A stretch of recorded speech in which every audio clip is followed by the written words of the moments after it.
Assalamualaikum warahmatullahi wabarakatuh. Saya Mustafa dari kelas paket 2. Sini kita akan mengerjakan 2 soal kimia tentang larutan asam basa. Nah, jadi langsung aja kita mulai. Jadi di soal pertama ini kita baca dulu. 200 ml larutan 0,05 molar NaOH dicampur dengan 300 ml NaOH 0,1 molar. Tentukanlah pH campuran larutan tersebut. Nah, jadi di sini kita udah ketahui nih kalau NaOH itu adalah larutan basa.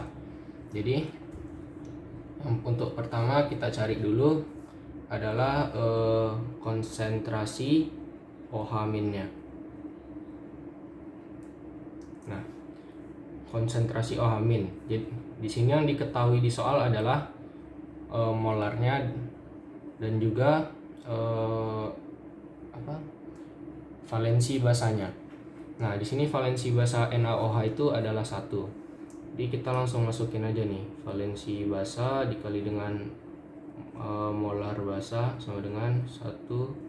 Ini untuk kita cari dulu larutan pertamanya ini yang 0,05 molarnya ini. Kita masukin di sini. Karena valensinya 1 kita masukin, terus molarnya 0,05.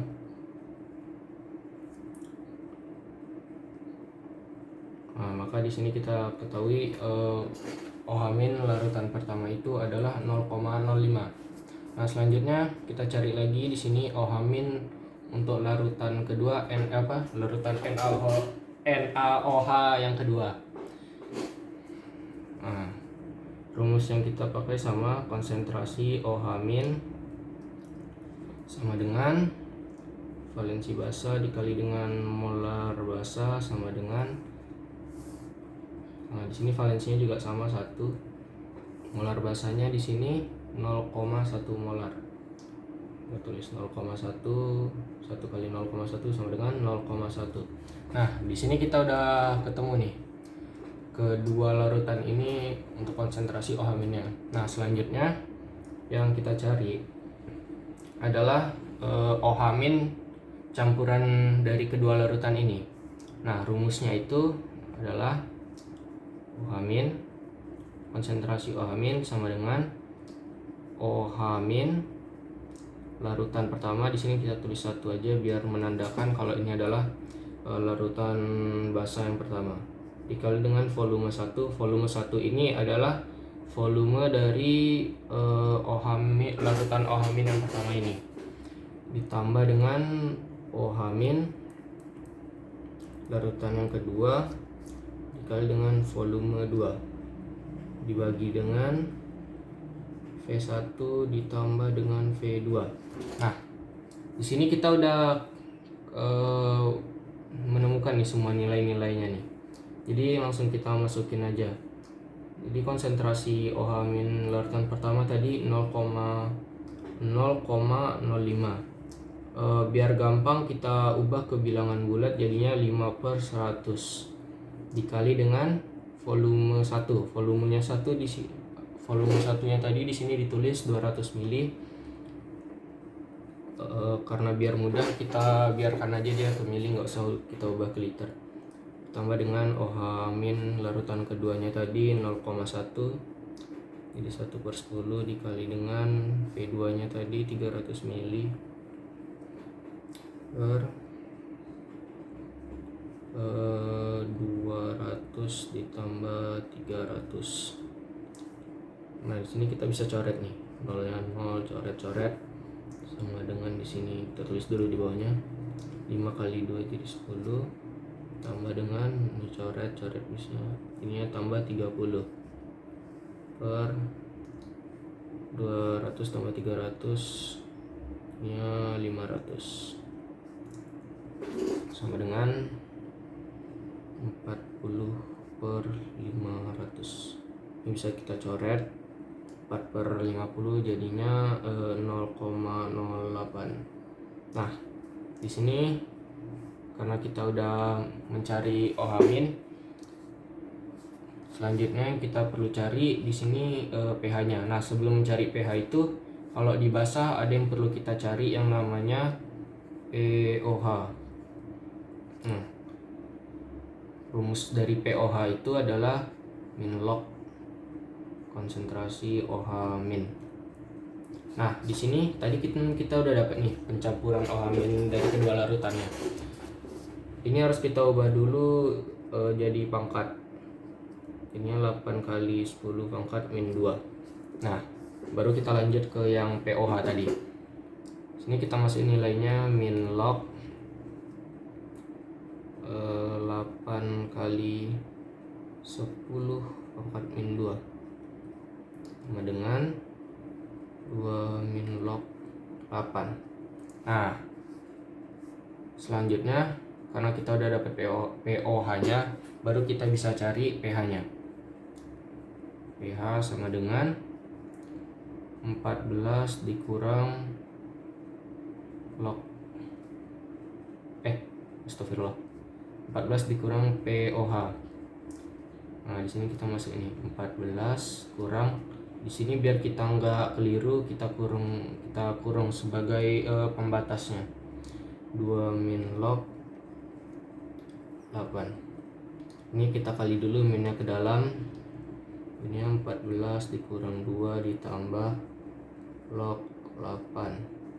Kita jumlahin jadinya 12 plus log 8. Nah, ini untuk jawaban soal yang pertama. Lanjut soal nomor 2. Nah, di sini tentukanlah pernyataan yang benar mengenai asam. Oke, jadi kita bahas dulu satu-satu. Dan pernyataan pertama ini dibilang memiliki pH 7. Nah, kita harus tahu dulu nih derajat keasaman asam dan basa. Jadi untuk itu dari pH-nya 0 sampai 7 itu dia merupakan asam. Nah, kalau pH-nya dari 7 ke 14 itu disebut basa. Nah, kemudian 7 ini karena di antara asam dan basa, dia disebut netral. Kekecilan. Nah, maka di sini kita bisa lihat kalau pH-nya 7 bahwa itu sebenarnya adalah netral. Jadi ini salah ya. Lanjut ke pernyataan nomor 2. Mampu memerahkan kertas lakmus biru. Nah, jadi di indikator asam basa itu banyak sekali jenisnya, terutama ada kertas lakmus. Nah, kertas lakmus itu dia memiliki dua jenis, yaitu dia ada yang warna merah dan juga ada yang warna biru. Nah, di sini perbedaannya itu adalah kalau misalnya kertas lakmus ini bereaksi dengan larutan asam, dia akan berubah kertasnya itu menjadi warna merah. Dia akan tetap warna merah. Kemudian kalau kertas lakmus merah ini bersentuhan atau bereaksi dengan larutan basa, dia akan berubah warnanya menjadi warna biru. Nah, tadi kan ada juga nih kertas lakmus biru. Nah, kalau kertas lakmus biru ini bereaksi dengan larutan asam, dia akan berubah warnanya merah. Kemudian kalau misalnya kertas lakmus biru ini bereaksi dengan larutan basa, dia akan berubah warnanya menjadi warna biru. Nah, di sini kita udah tahu nih bahwa kalau misalnya larutan asam itu mampu memerahkan kertas lakmus warna biru, seperti yang udah kita buat ini tabelnya ini. Oke, jadi pernyataan kedua betul ya. Oke, kita lanjut. Nih, pisahin dulu, astagfirullah. Maaf. Oke, jadi yang pernyataan 3 lagi, menyebabkan karat.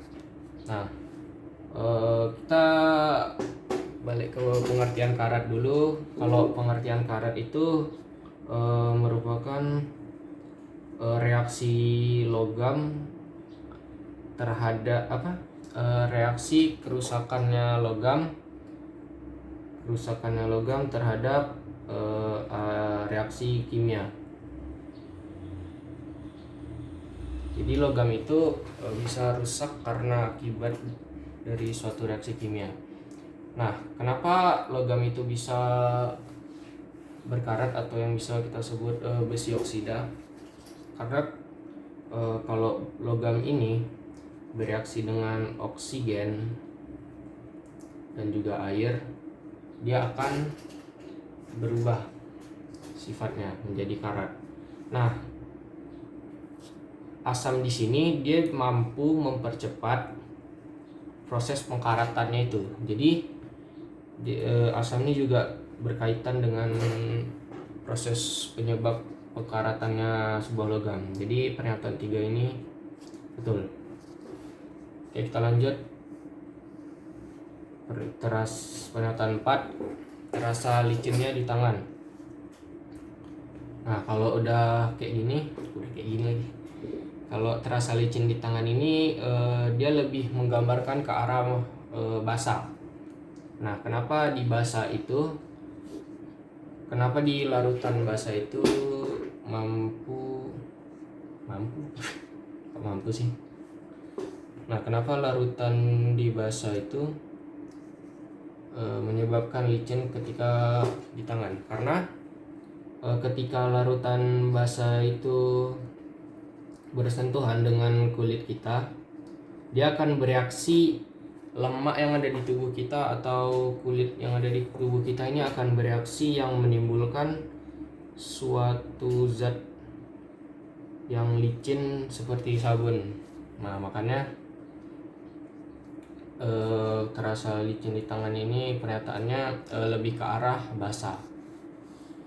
Jadi ini salah. Oke, gitu. Oke, sekian. Terima kasih. Wassalamualaikum warahmatullahi wabarakatuh.